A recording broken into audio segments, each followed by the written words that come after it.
ओम शांति, ओम शांति, ओम शांति।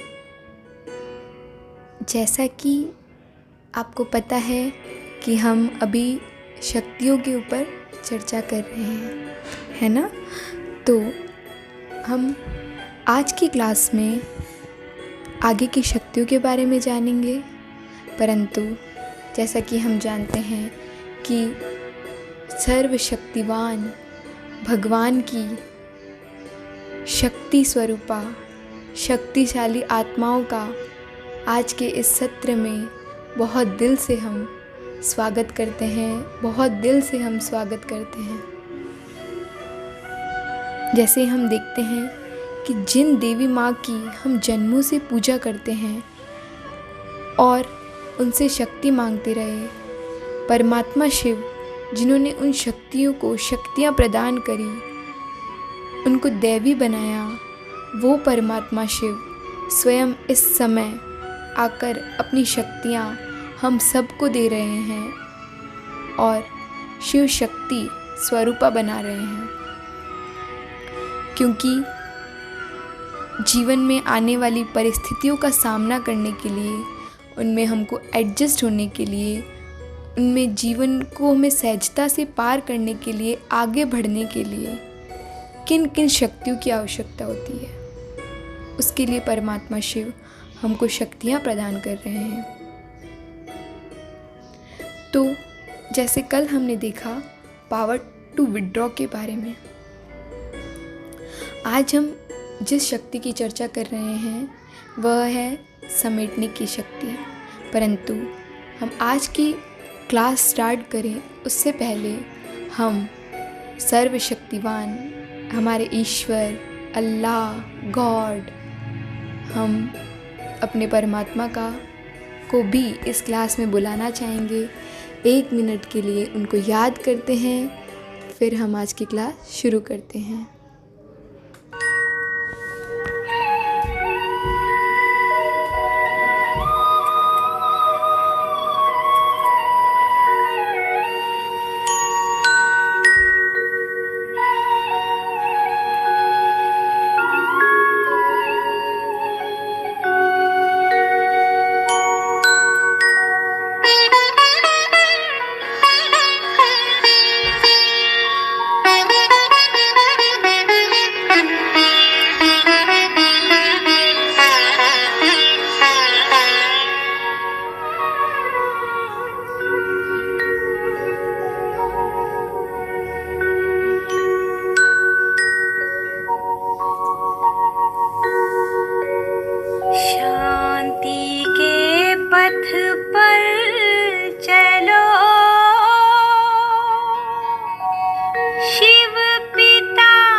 कितना प्यारा गीत अभी हमने सुना कि शांति के पथ पर चलो, शांति धाम है तुम्हारा घर। तो आज का सत्र हम शुरू करें उससे पहले हम कल के सत्र के बारे में थोड़ी सी चर्चा करेंगे। जैसे कि हमने कल बताया था power to withdraw, power to withdraw के लिए हमें कछुए की तरह अपनी कर्मेंद्रियों को अंदर समेट लेना है। और हमने देखा कि पावर टू विड्रॉ के लिए अंतर्मुखता और न्यारापन बहुत ज़रूरी है। उसी तरह से हम आज एक एग्ज़ाम्पल के तौर पर पावर टू विड्रॉ को और अच्छे से समझेंगे। जैसे कि मान लीजिए आप किसी सर्किल में बैठे हैं, वो आपका कोई भी सर्किल हो सकता है, चाहे वो परिवार का हो, रिश्तेदारों में किसी का हो, चाहे दोस्तों का हो, चाहे और किसी का हो, ठीक है। तो अगर हम सब जने साथ में बैठते हैं तब किसी की हंसी भी उड़ाते हैं, किसी का मजाक भी बनाया जाता है, किसी की बुराई भी की जाती है, लेकिन परंतु आपको पता लग गया कि इस टाइप की कोई भी इन्फॉर्मेशन मेरे मन में गई तो वो मुझको क्या कर सकती है, मेरी बैटरी को कमज़ोर कर सकती है, मेरे मन के लिए वह बहुत हानिकारक है, टॉक्सिन्स है। तो जब आप खुद इसके प्रैक्टिस करेंगे ना तो आपको खुद को लगेगा कि नहीं, ये बातें अच्छी नहीं हैं।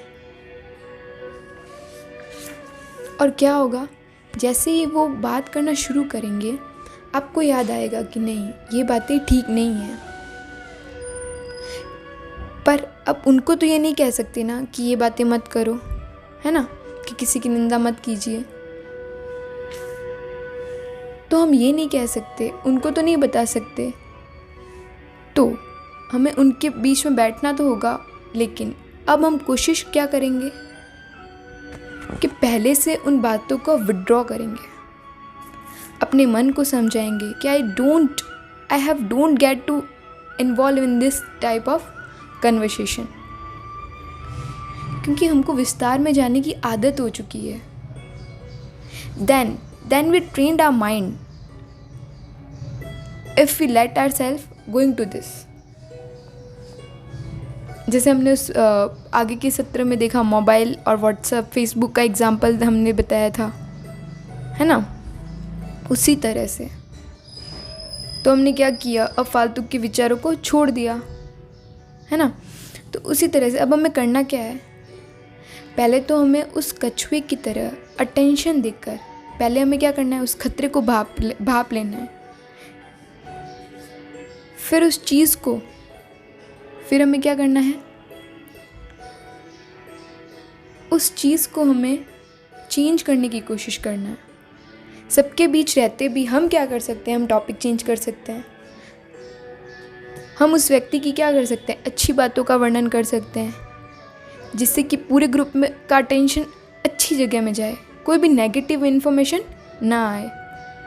तो उस रूप से भी न्यारापन, और दूसरे रूप से भी ये क्या है, एक तरह से न्यारापन है ना। और अगर न्यारेपन की बात कर रहे हैं तो अगर दूसरे एग्जाम्पल से हम देखें, जैसे कि मान लीजिए आपको कोई ऐसी पार्टी में जाना हो, या कोई ऐसा फ्रेंड सर्कल हो जो ड्रिंक करता हो, जो बहुत चलती हो, लेकिन परंतु आपको पता चल गया कि ये सब चीज़ें मेरे योगी जीवन के लिए नहीं सही है, अगर मुझे अपनी बैटरी चार्ज रखनी है तो ये सब चीज़ें ठीक नहीं है ना। तो क्या कर सकते हैं हम ऐसी पार्टीज़ और ऐसे दोस्तों को थोड़ा सा क्या करें, अवॉइड करें। ऐसे नहीं है कि हम उनसे कोई संबंध तोड़ लें, नहीं, बट क्या करें, थोड़ा सा हम उनसे अपने आप को अलग रखें। जहाँ पे थोड़ा सा भी डाउट हो कि नहीं, ये मुझे मिला के भी पिला सकते हैं, तो हम क्या करें, जैसे संगत से रंगत चढ़ती है, जैसे जो संगत मेरे काम की नहीं हो तो उनसे संबंध तो हमें रखना है, बट क्या करना है, थोड़ा सा उनको अवॉइड करना है, थोड़ा अलग रहना है, ताकि वो कीचड़ कमल पर ना लगे। इसके लिए बहुत सी शक्तियों की आवश्यकता होती है, जैसे कि परख सकें हम, जजमेंट पावर हो हमारे पास, what is right, what is wrong. तो न्यारापन और अंतर्मुखता पावर टू विड्रॉ के लिए बहुत ज़रूरी है। अपने आप को अंदर में समा लेना, जितना काम हुआ व्यर्थ की कोई बात नहीं, कछुए की तरह क्या करना है, हम अपने आप को, कर्मेंद्रियों को समेट लेना है, अंतर्मुखी हो जाना है। और जब हम इन गुणों को धारण करते हैं तो एक और हमें संकीर्ण करने की शक्ति हमारे अंदर बढ़ जाती है। ये शक्ति हमारे अंदर क्या हो जाएगी, बहुत बढ़ जाएगी। तो हमारी दूसरी शक्ति, अब हम बात कर रहे हैं हमारी एक बहुत ही इम्पॉर्टेंट शक्ति, जो कि दूसरी शक्ति है, जो हमको राजयोग के अभ्यास से मिलती है। वो शक्ति है समेटने की शक्ति, यानी पावर टू पैकअप, है ना। तो पैकअप शब्द मोस्टली कहाँ यूज़ होता है? तो आप कहेंगे कि मूवीज़ की शूटिंग में, मूवीज़ की शूटिंग्स होती है तब कहते हैं ना पैकअप। तो जैसे ही सीन पूरा होता है तो क्या कहते हैं? पैकअप। जैसे ही पैकअप कहते हैं तो शूटिंग के दौरान जितने भी लोग हैं वो एकदम से एक दूसरे को दूसरे मोड में आ जाते हैं, है ना। जो वो एक्शन कर रहे होते हैं तो अपना अपना काम कर रहे हैं, और जैसे ही पैकअप कहा तो एक अलग ही मोड में आ जाते हैं, पैकअप करते हैं। मान लीजिए एग्जाम्पल है, जैसे कि अमिताभ बच्चन है जो कि डॉन का रोल कर रहे हैं, ठीक है।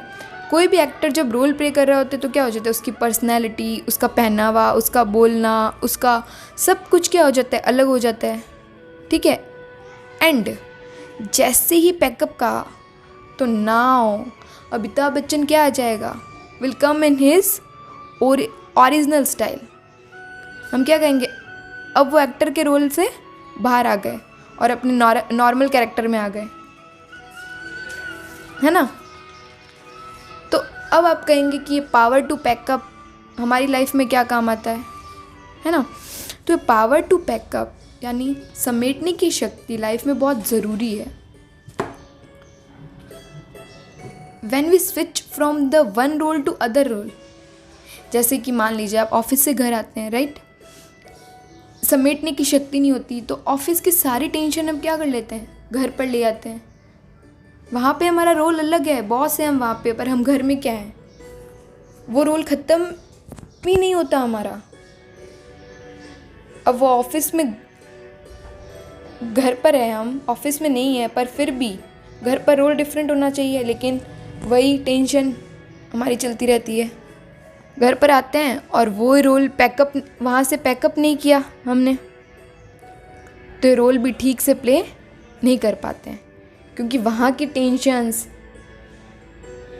इंटरफेयर्स हमको, मतलब वहाँ की टेंशन्स हमको क्या कर रही होती है? इंटरफेयर कर रही होती है।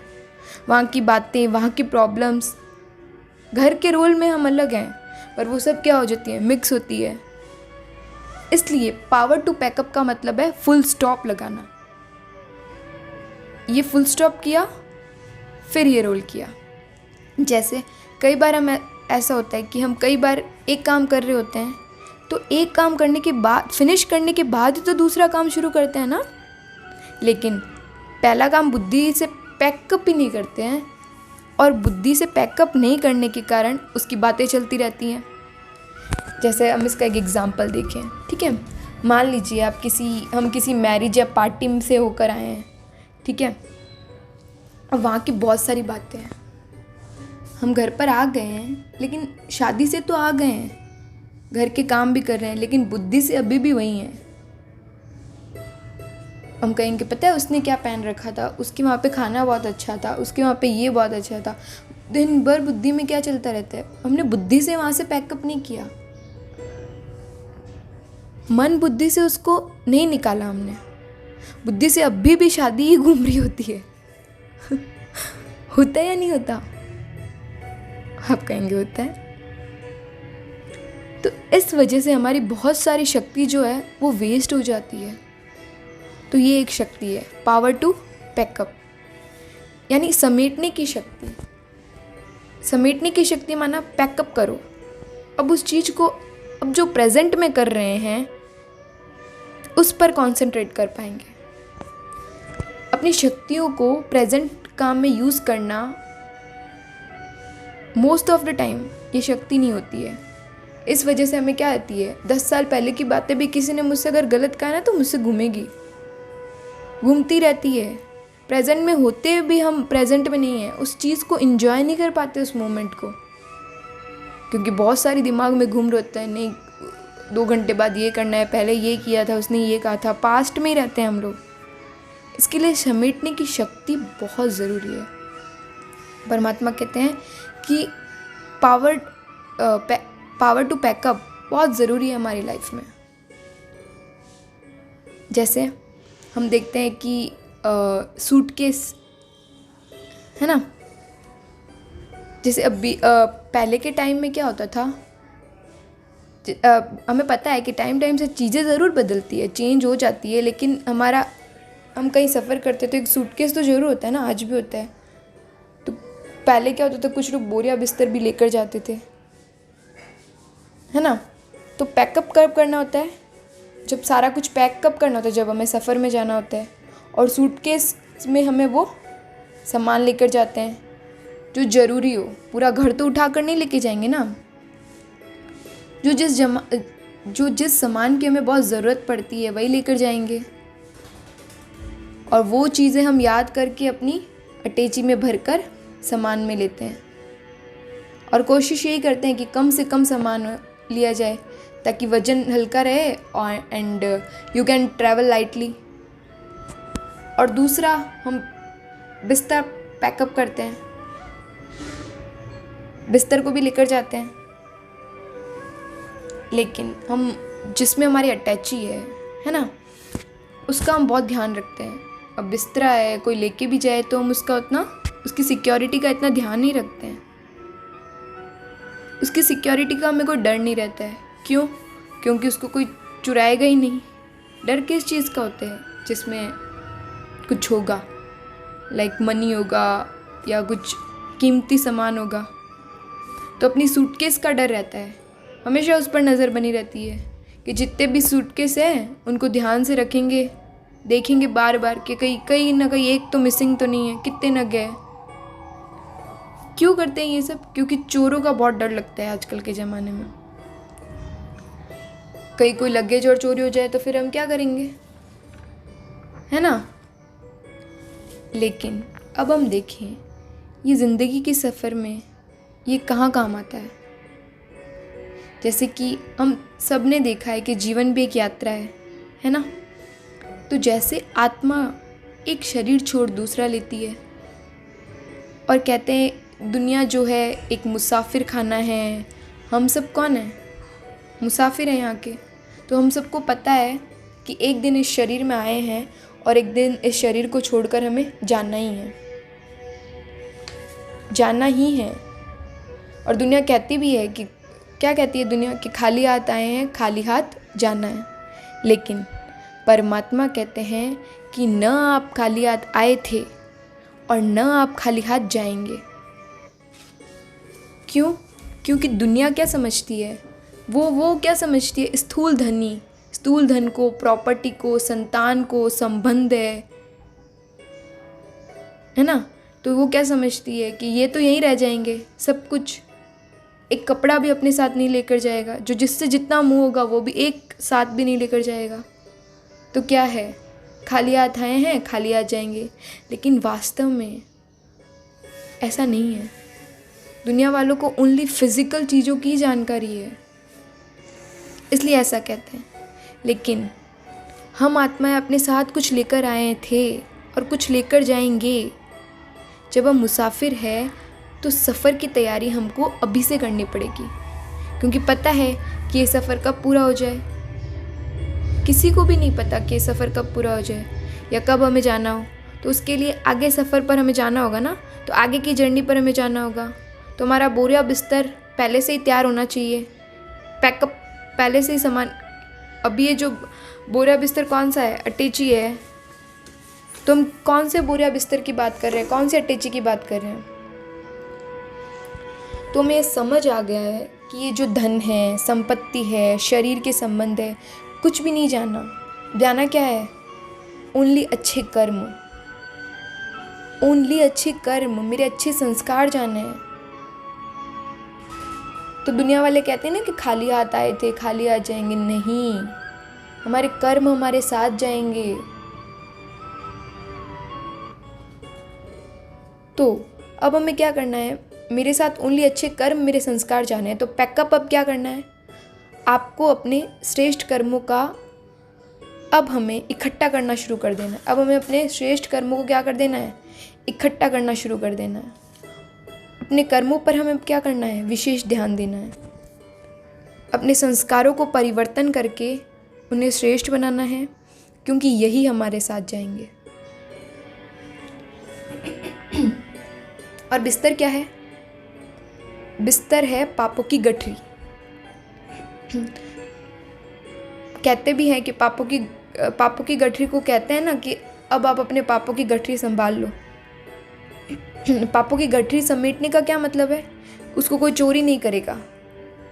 करेगा कोई पापों को? नहीं करेगा। पापों की गठरी समेटने का मतलब है बस अब पाप करना बंद करें, ज्ञान के आधार पर फुल स्टॉप लगाएं।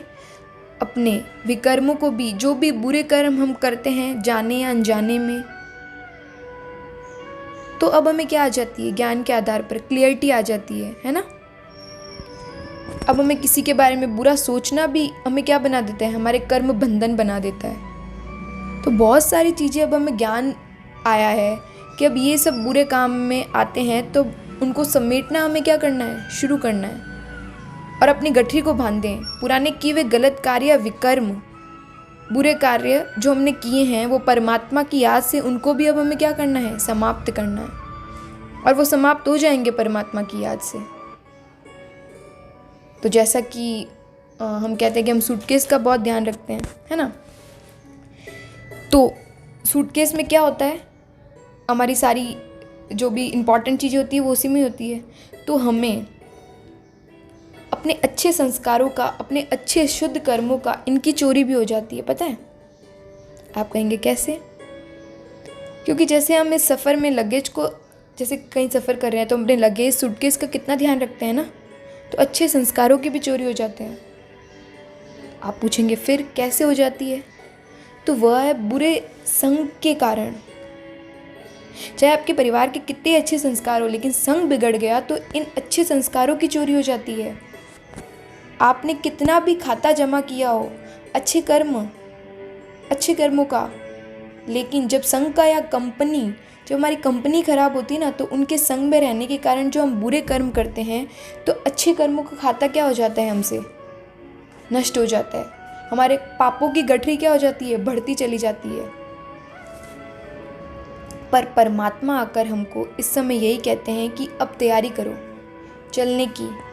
किसको कब जाना है अगले सफ़र के लिए ये किसी को भी नहीं पता, लेकिन तब तक अपनी तैयारी करते रहो। चेक करो अपने कर्मों को, संस्कारों को, कि अब हमें श्रेष्ठ ही बनना है। तो जब हमको जाने का समय आ जाना है तो अटैची के सामान डालने के लिए हम पहले से क्या रेडी हैं। हमने भर लिए हैं सारे अच्छे अच्छे कर्म, अब हम रेडी हैं। तो सामान हमको हमारे क्या आएगा? अगले सफ़र के लिए वो काम आएगा। लेकिन वास्तव में हमारे पास ज्ञान न होने के कारण हम उस पर ध्यान ही नहीं देते हैं। अगर कोई कहता भी है तो ठीक है। जैसे ना, इस पर मुझे एक छोटी सी कहानी याद आ रही है। सुनेंगे ना? तो सुनिए। तो देखिए क्या होता है ना, एक बार एक राजा था, उसकी 4 रानियाँ थी। जो पहली पत्नी थी, 4 रानियाँ थी, तो जो पहली पत्नी थी वो सुंदर नहीं थी, सिंपल थी। लेकिन वो हमेशा अपने पति के साथ रहने की क्या करती थी? कोशिश करती थी। पति को हर समय उसकी हर चीज़ का ध्यान रखती थी, उसकी हर एक बात का ध्यान रखती थी। लेकिन वो पत्नी क्या थी? सुंदर नहीं थी। इसलिए उस राजा को उसके अंदर, उस पति को उसके अंदर कोई गुण नहीं दिखता था। तो राजा उस पर बिल्कुल ध्यान नहीं देता था। लेकिन वो रानी क्या करती थी? उस पर ध्यान देती थी। फिर जो उसकी दूसरी रानी थी, वो रानी सुंदर तो नहीं थी लेकिन समझदार थी। तो राजा कभी कभी जब उसको ज़रूरत पड़ती थी तो राजा को पता था कि ये समझदार है, तो उससे सलाह लेने के लिए, मदद लेने के लिए आता था, सलाह लेकर चला जाता था, लेकिन कोई विशेष ध्यान नहीं देता था।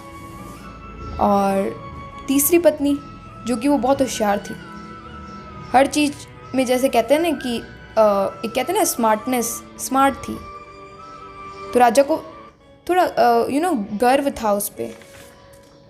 हम कहते हैं ना कि सबके सामने कहता था मेरी ऐसी पत्नी है, हर चीज़ में उसको बड़ा दिखाता था। देखो मेरी पत्नी है, उसको बहुत अभिमान था, गर्व था, वो बहुत गर्व महसूस करता था कि ये मेरी पत्नी है। तो सबके सामने जब अपनी सभा होती थी तो उसको शो ऑफ भी करता था। और चौथी पत्नी जो थी वो बहुत सुंदर थी। उसका राजा क्या करता था? बहुत ध्यान रखता था। उसके लिए हर चीज़ का ध्यान रखता था, उसके लिए हर चीज़ लाता था, उसके साथ समय स्पेंड करता था। पर जैसे जैसे राजा वृद्ध हुआ, ठीक है, बीमार पड़ गया और उसको अपना अंत समय बहुत करीब लगा कि बस अब मुझे जाना ही होगा, अब मेरी मृत्यु क्या है, करीब खड़ी है, करीब ही है। तो उसने सोचा कि मैंने सोच रहा था मृत्यु सैया पर कि मैंने राज्य किया, अपनी रानियों पर इतना ध्यान किया, चाहे कितना भी प्यार किया, लेकिन अब कौन सी रानी जो है कि मेरे साथ चलेगी। तो वो सोचने लगा। तो उसने क्या किया, उसको लगा कि मेरी चौथी रानी है जिसको मैं इतना प्यार करता हूँ, ये मेरे साथ चले तो कितना अच्छा हो, मेरा सफ़र भी अच्छा हो जाएगा, कितनी सुंदर है ये।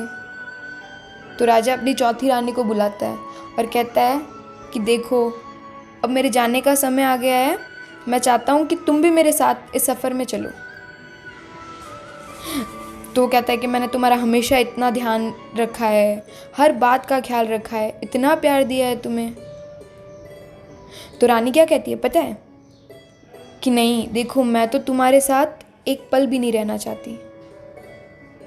जैसे ही आपकी मृत्यु होगी मैं आपके साथ एक पल भी नहीं रहना चाहती हूँ। जब तक आप हो तब तक साथ हो, वरना मैं आपके साथ एक पल भी नहीं रहूँ। तो राजा एकदम शॉक, बिल्कुल टूट गया। वो कहता है कि मैंने जिसको इतनी इम्पोर्टेंस दी,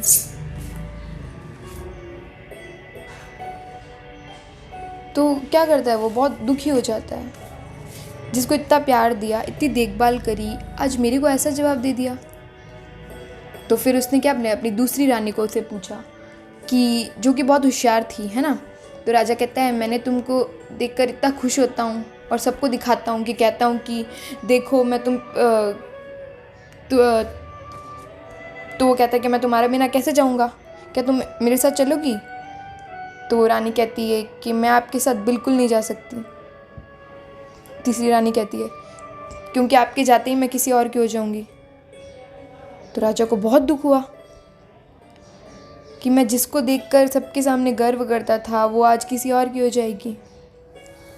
ठीक है, फिर राजा अपनी दूसरी पत्नी को पूछता है कि जो समझदार थी, जिसे राजा सलाह लेने जाता था। तो राजा कहता है कि तुमने मेरा हर बार साथ दिया है, चाहे ज़रूरत के समय में आता था तो, परंतु तुमने मुझे साथ दिया है। तो इस अंत समय में भी तुम मेरे साथ, मैं तुम्हारा साथ चाहता हूँ और मदद मांगता हूँ, क्या तुम मेरे साथ चलोगी।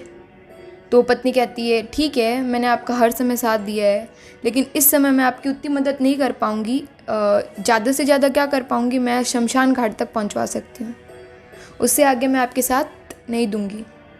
अब राजा और भी दुखी हो गया। इतने में वो सोचता है कौन जाएगा मेरे साथ। तो इतने में वो पहली पत्नी जो सुंदर नहीं होती है, जिसको राजा ने कभी ध्यान नहीं दिया, कभी प्यार नहीं दिया, वो कहती है मैं आपके साथ जाऊंगी, आप जहाँ जाओगे, जैसे जाओगे, जिधर जाओगे, मैं आपके साथ साथ चलूँगी। तो राजा क्या करता है, बहुत रोता है, बहुत दुख करता है कि जिसको मैंने कभी इम्पोर्टेंस ही नहीं दी, जिस पर मैंने कभी ध्यान ही नहीं दिया, सच्चा साथ तो उसी ने मेरा दिया है। तो वास्तव में ये कौन है चौथी पत्नी। वास्तव में ये चौथी पत्नी है जिसने कहा कि मैं तो आपके साथ जाते ही एक पल भी आपका साथ नहीं दूंगी। वो है ये हमारा शरीर। ये शरीर जिसको हम सब इतनी इम्पोर्टेंस देते हैं, कितनी ज़्यादा इम्पोर्टेंस देते हैं हम इस शरीर को, केयर करते हैं, इसका ही ध्यान रखते रहते हैं दिन भर। पर लेकिन जैसे ही ये शरीर से आत्मा निकलती है ना, तो शरीर एक पल भी साथ नहीं देता है, आगे नहीं जाता है। और तीसरी पत्नी जिसको क्या समझते थे, जिसको हम सबके सामने क्या करते थे, शो ऑफ करते थे, तो वो क्या है, हमारा पैसा, धन, संपत्ति, जिसके नशे में क्या रहता है, व्यक्ति रहता है, और उसका शो ऑफ वो जीवन भर तक करता रहता है। लेकिन जैसे ही हम चले जाते हैं तो वो भी क्या हो जाती है, किसी और की हो जाती है, संपत्ति किसी और के नाम ट्रांसफ़र हो जाती है।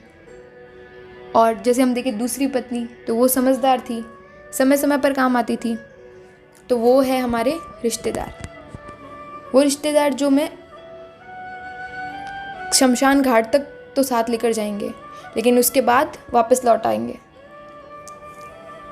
और हमारी पहली पत्नी है, वो है जिस पर हमने कभी ध्यान ही नहीं दिया। वो है हमारे अच्छे कर्म, अच्छे संस्कार,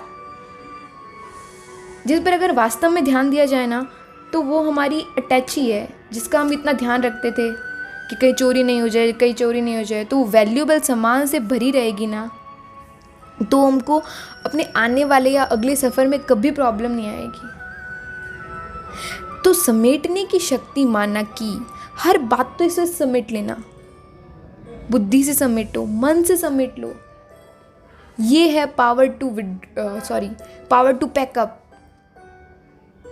यानी कि समेटना अपने आप को हर चीज़ से।